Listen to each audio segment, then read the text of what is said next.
I need gunpowder. In the last episode, I got myself an elytra, probably one of the most powerful items in the game.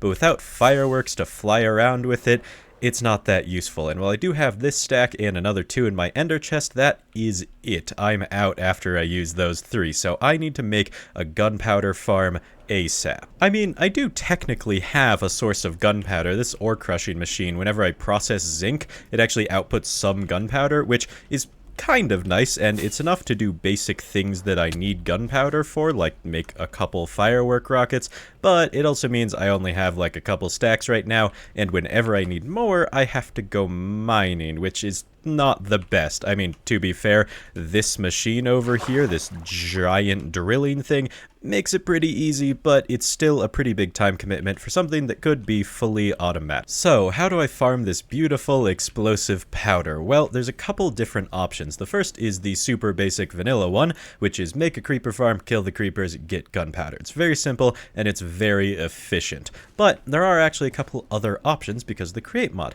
One is the zinc method that I showed in just a second ago, which is obviously not viable because I can't get a renewable source of zinc. But the other is actually a possibility. If you take crushed netherrack or cinder flour, which I have a pretty good supply of because of my blaze cake factory, and you combine that with instant harming potion, you get gunpowder. Now, I actually went over this option in the last episode, but essentially dismissed it as not viable. This was because I would have to make a spider eye farm for the potions, and if I'm making a mob farm, I may as well make a creeper one and just get the gunpowder from it directly.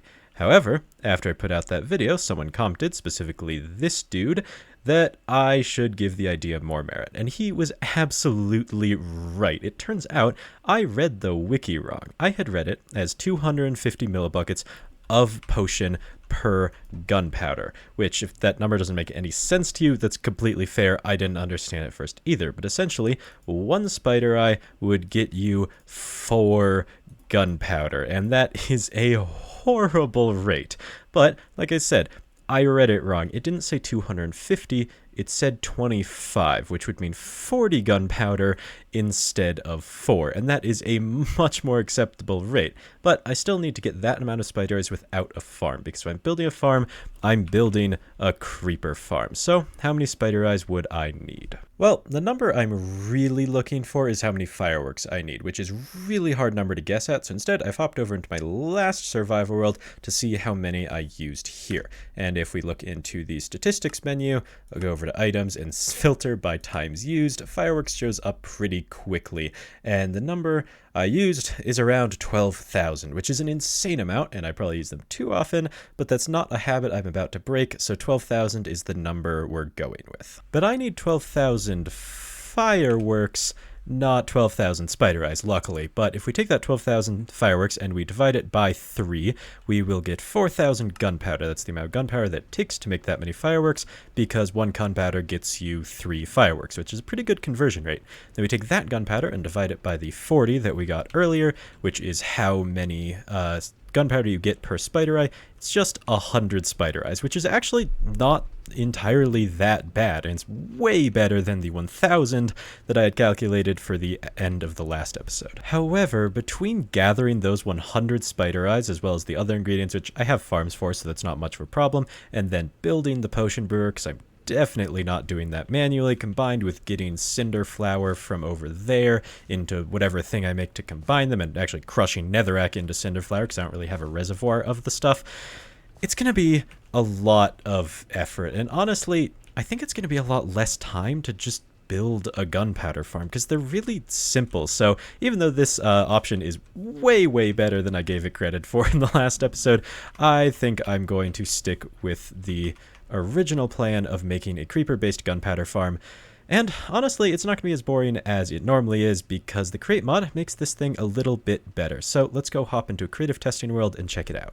This is the design I showed off in the end of the last episode, only I've improved it a little bit. Last time you guys saw it, it was a single layer, and it didn't work very well because of that, but now it is a whole 9 layers, I believe, which is somewhere around the ballpark that I'll be doing it in the survival world, so it's a lot more accurate, and as you can see, this thing generates creepers like there is no tomorrow. If I kill all those guys, you can actually kind of see the new ones coming in. It does not take long to get a couple new ones in here.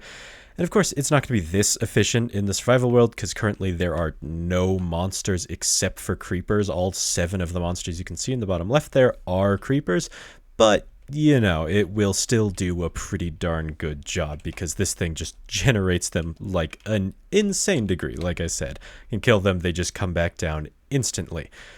And it's actually really simple. All it is fans on the spawning layers that, as you can see there, suck you in. And for whatever reason, it likes sucking me in free camp. But these fans suck all the creepers from the layer into this central column, and then they fall down to the bottom, where we can collect them for gunpowder. So it's a pretty simple design, and let's go build in the survival world.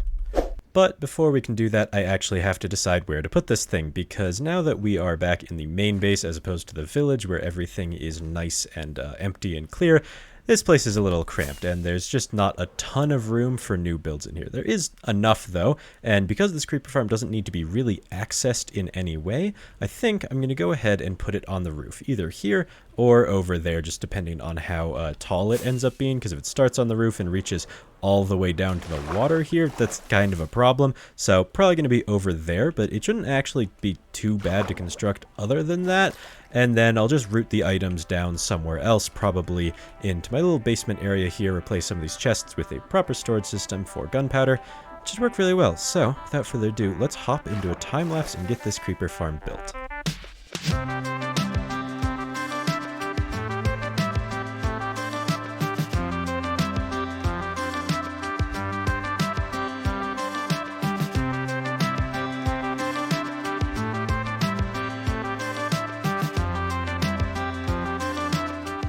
Well, that's another building that you can't really see because it's on the ceiling of the cave and it's a little dark in here, but I did kind of fix that issue a little bit in that the death pit over here actually is quite visible because there's little soul campfires in it to kill all the creepers, and I'm actually really happy with how this turned out. Mostly this area, I turned the stalactite that was here into just this kind of like small one plus a little death pit, and then the upper part of it is still there, so we have like a thing for the farm to attach to.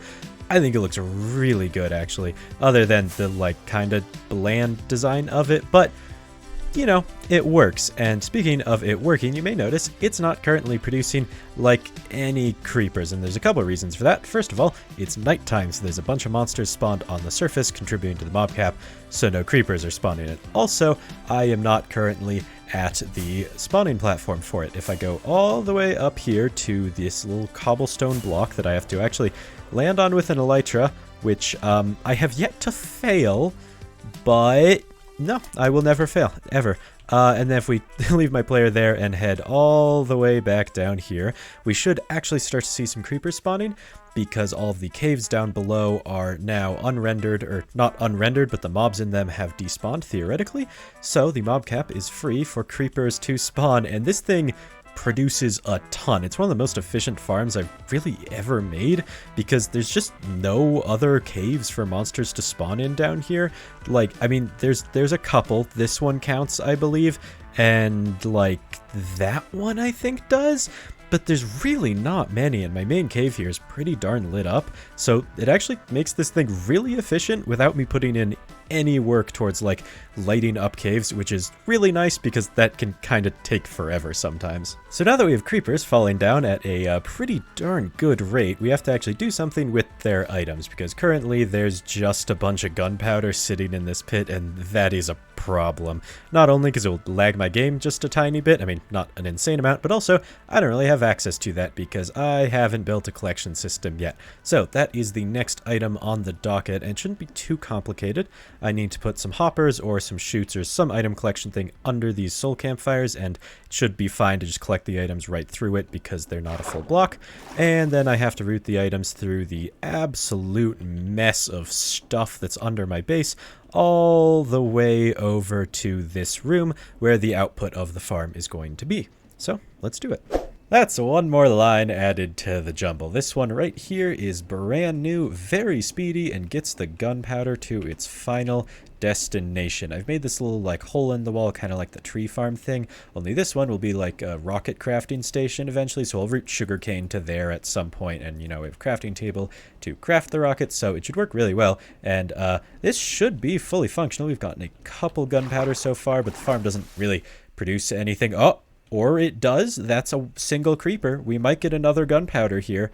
It is pretty fast, so it should happen almost instantly, but I'm also pretty sure there's a chance creepers don't drop gunpowder. But there we go. We got another two. But like I was saying, it doesn't go very fast when I'm not on the AFK platform up there, so it's not really gaining a whole lot right now.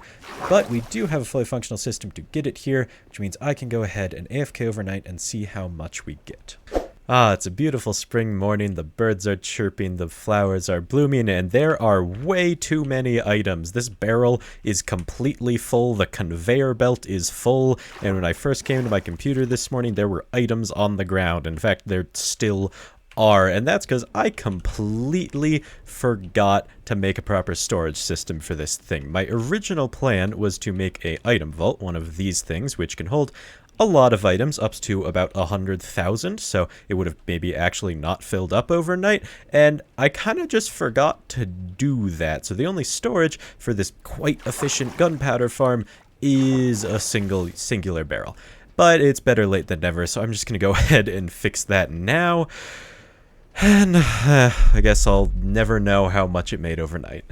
Okay, there we go. I've got a sign showing how much stuff is in the item vault, and of course we have the item vault hidden underground. So now we have a very ridiculous capacity for gunpowder in this farm, and we already have 700 just from, I'm pretty sure that's just like the stuff that was in these chutes, because chutes have a capacity of like 16 items per, so between all of these it's actually a pretty good storage capacity for gunpowder, because theoretically the farm isn't really producing much right now, but the gunpowder is still filtering in, so we'll see how much that ends up being. But for now, I think I'm going to AFK for another hour, because I'd really like to have some idea of how much gunpowder this farm actually produced. And while I don't have time to AFK overnight, as in it's 9 a.m, so it's just not really nighttime, I'm going to AFK for an hour, see how much it gets, just so I have an idea of how good this farm is. Well, I've managed to make such an amazing farm that it has a hourly rate of negative 2,000 just about, so pretty impressive. But yeah, all jokes aside, no idea what happened there. I'm pretty sure it's just glitched out, because as I was checking it throughout that hour, it seemed like it was actually gaining about 1,000. The highest number I saw it at was 3,000, and then it just did this. Like I said, no idea. I've tried like resetting the display length that's like giving this, and no, it just doesn't do much of anything. I'm gonna try it again just to see if it fixes it this time for some reason. But yeah, for some reason, negative 2,000 is the hourly rate of this amazing farm. So yeah, I don't know what happened there, but if we just do amount of matching items, that should be good, and hopefully it says the correct number now. Oh, okay, maybe, okay. I mean, I guess the gunpowder just glitched out of existence. Like I said, no idea what happened there, but yeah, it does seem to just be completely broken out of its mind right now.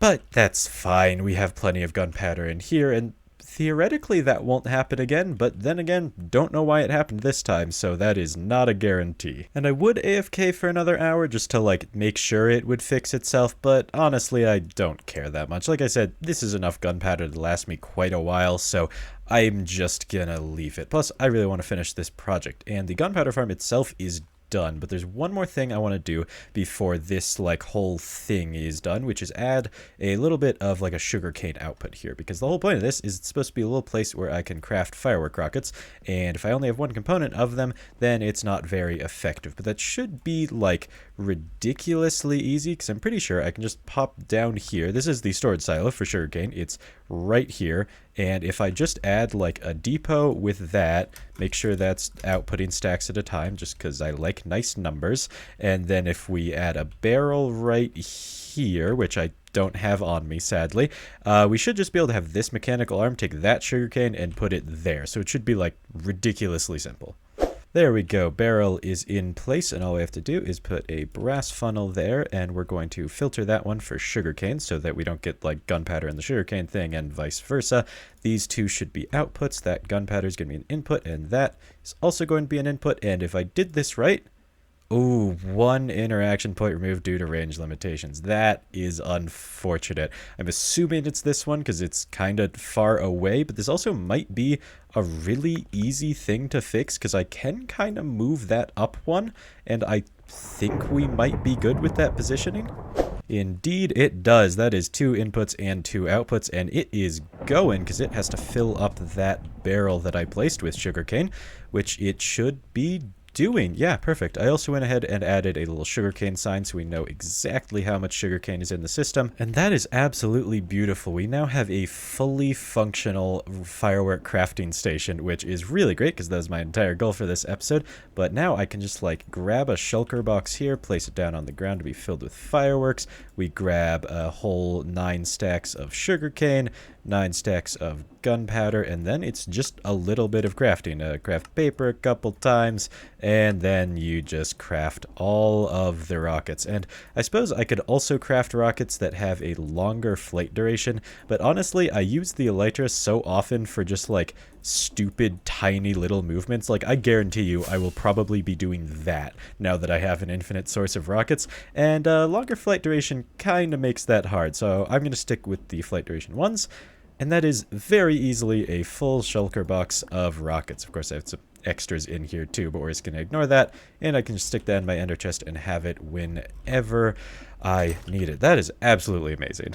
As great as this is, I just realized something. Literally one room over. That is an auto crafter.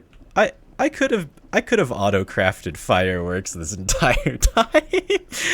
Oh wow, I feel really stupid now, but honestly, you know, I'm definitely not changing it because that would be a lot of effort, and well, I'm lazy, so that's a no. But this does have some pros. I can like access the sugarcane easily and access the gunpowder easily, as opposed to like having to get down into this area to get sugarcane, which was how I used to do it. So no, this is definitely better than doing auto crafting for the thing that I really am going to use these two for. Well, whatever. And with that subpar system complete, I think I'm going to go ahead and end this one here, because that's kind of all I want to do today. It's pretty simple, but I really enjoyed it. I hope you guys did too. Next time, though, we are going to continue the train of getting fully kitted out for Minecraft with probably food, I'm thinking. But we've got a couple things left: food, beacons, all that kind of stuff. Everything that I want for survival in Minecraft. So, I hope to see you then, and I will see you then. Perfect outro. And hey, if you made it to the end card of the video, you probably liked it at least a little bit, so subscribe. Woo!